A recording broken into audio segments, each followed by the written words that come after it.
Hello and welcome. This is the Center for Nonprofit Excellence.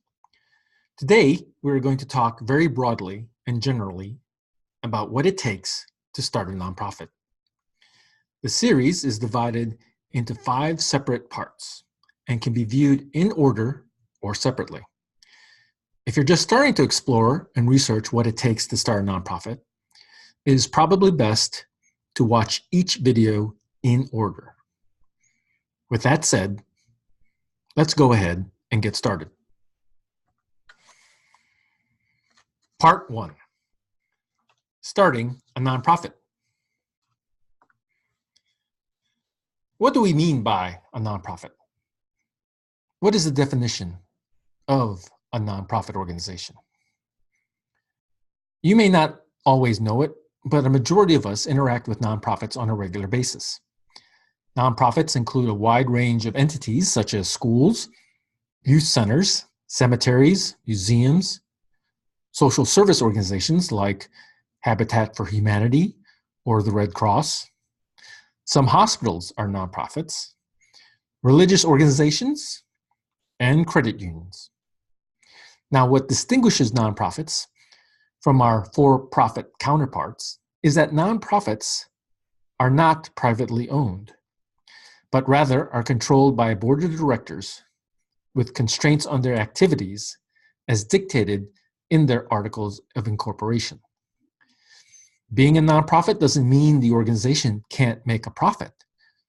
On the contrary, like any business, a nonprofit must make money to be sustainable. However, in a nonprofit, any profit generated by the organization must be used to further the mission rather than distributed to shareholders. Other differences between nonprofits and for-profits? Purpose. In a nonprofit, the focus is on accomplishing a particular mission versus making money for its shareholders. Its governance structure. The board members are made up of community people with diverse backgrounds in a nonprofit, as compared to the for-profit board, which consists primarily of people in the business community. Public accountability.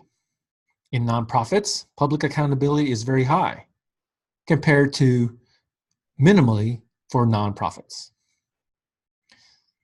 Moreover, nonprofits rely on the generous support of the multitude of volunteers who help nonprofits' cause and mission on a daily basis.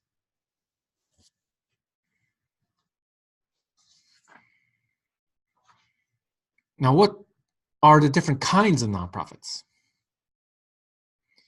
The ones that you're most familiar with are charitable organizations, most likely. And they are recognized by its tax delineation of 501c3. So in addition to state regulations of nonprofits, the IRS administers this federal tax regulations that apply to nonprofits. The tax status of a nonprofit depends on how the IRS interprets the nature of the organization and its services.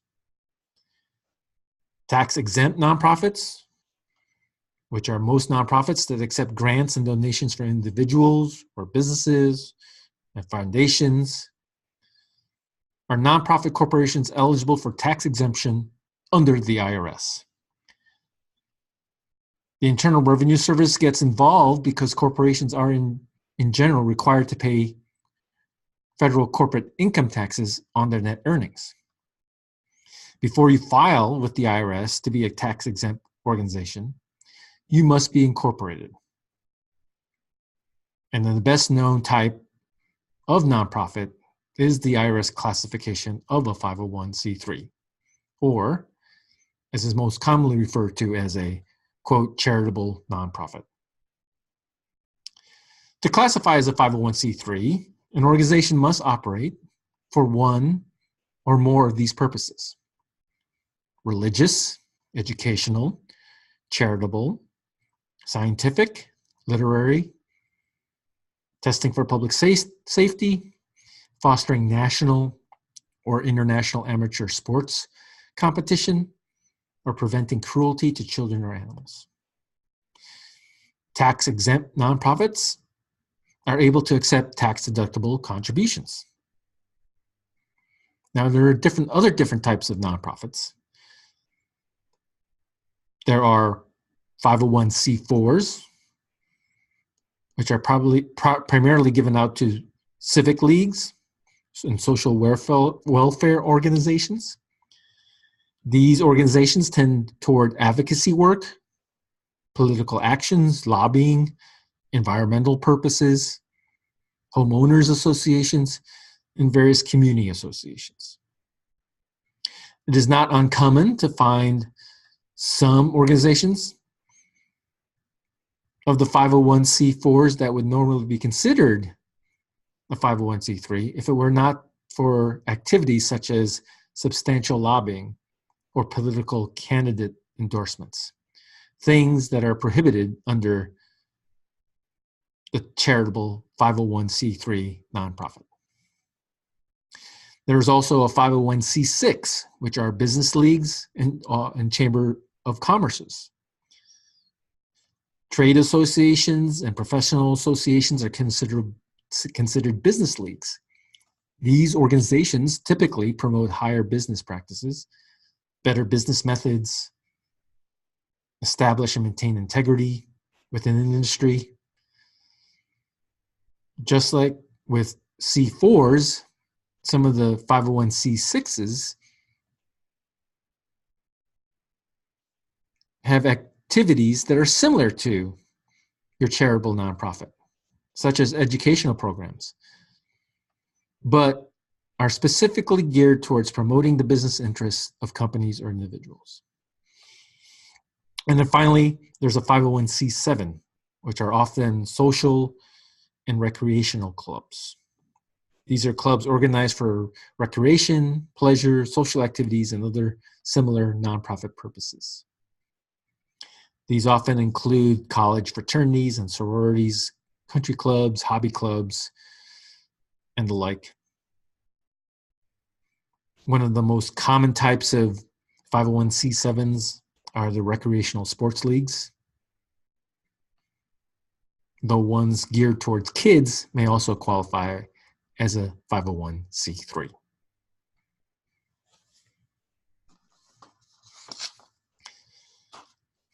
Now, who owns a nonprofit? Now, that's a very interesting question. And the simple yet not so simple answer is no one and everyone.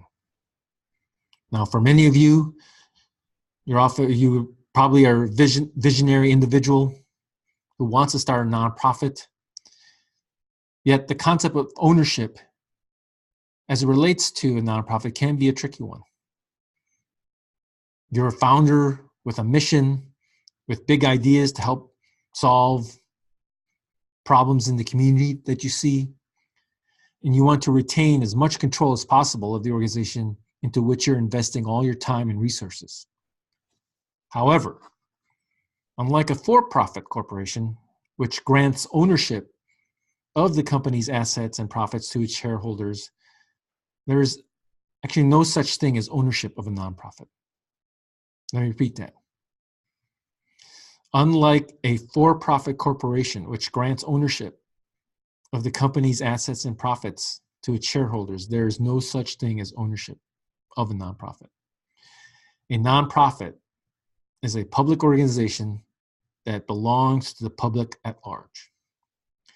Typically, it's controlled by a governing body of stakeholders called the Board of Directors.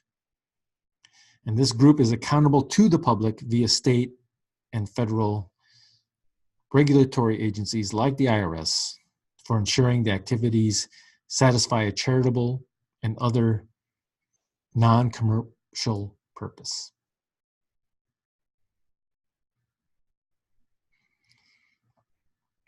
In a for-profit company, shareholders, members, or partners with an ownership take and make controlling decisions for the organizations. In that context, Control is an expression of ownership, and owners share in any profits that the corporation generates. However, in a nonprofit, there are no profits to be distributed. So the fiduciary duty or financial accountability rests with the board of directors. An important point to remember about nonprofits is that by law, all assets are permanently dedicated to the organization's charitable purpose. This is why any residual assets must be distributed to another qualified nonprofit should the organization ever close. The reasons why there is no ownership of a nonprofit are often threefold. When an organization like a nonprofit is designed to help the greater good, no single person should have total control. This provides checks and balances to prevent abuse of power. In a nonprofit public charity, in particular, shared governance is required by law and should be held by a diverse group of people. And to ensure the longevity of the organization, best practices say that control of the organization should rest with members that can plan for succession and to ensure that the organization lives on. It is very likely that you, as the founder of your nonprofit, are highly passionate about the impact that you want to make in the community and yet want to retain as much control of the organization in order to ensure its success.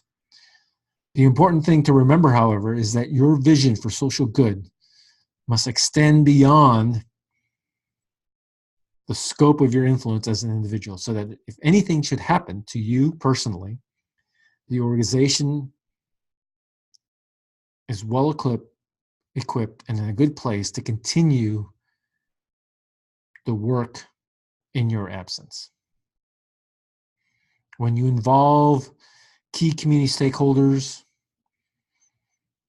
like its members, constituents, funders, and the like,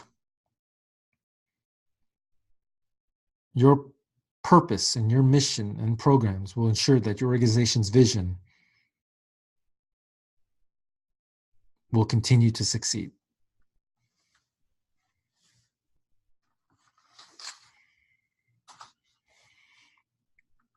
Let's talk about mission, vision, and values.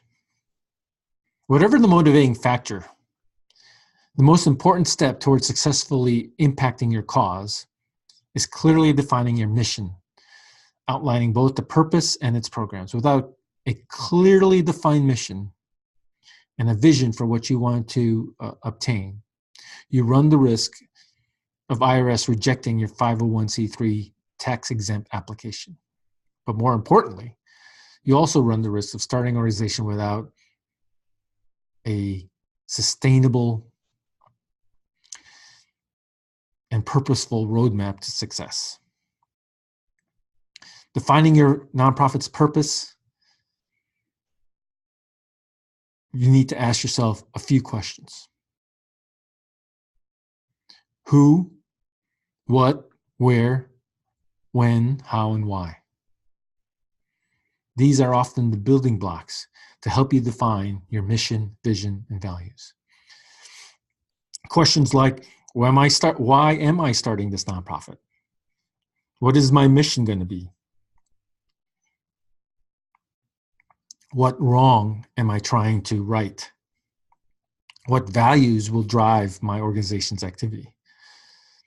Who is going to benefit in the community that my organization will impact? Who will administer the services and the resources for my organization? Who are the stakeholders that will help support the success of my organization?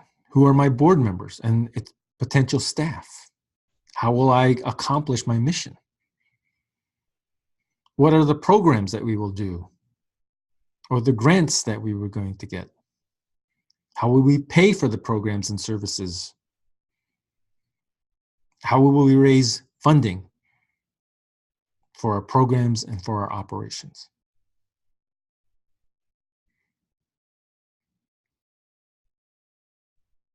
Where will we accomplish our mission? Is it a local community initiative, or is it a state or regional initiative, or are we looking nationally or internationally? In addition to that, it's probably in your best interest to research the needs. Research whether or not another nonprofit is currently doing this work or something similar in your neighborhood, in your area, in your community. You might even want to conduct a social marketing poll. Survey the community to see if there's an interest in the services and the programs that you want to do. Once you've done your due diligence, you can create a mission and vision statement that guide your organization forward. And the mission statements are often just a descriptive statement or guiding principle by which your organization is run and indicates why and how you have chosen to operate as an organization. It should be succinct, concise, compelling, often 2 or 3 sentences at the most. The vision of your organization is usually the idea and dream of the founder and the organization's initial board of directors. It's the change that you want to see in your community or in the world. And it's the reason that would solve the problem that you're trying to address. Thoughtful and reflective answers to these questions will build a strong foundation to help you secure your board and create the appropriate and effective strategic and financial plan you need for your nonprofit to succeed.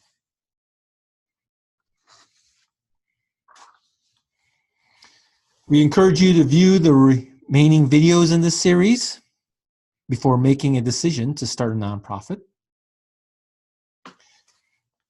We thank you for watching this video. Please visit us at www.cnpe.org or give us a call at 502-315-2673 to learn more about the variety of services that we offer nonprofits in the community.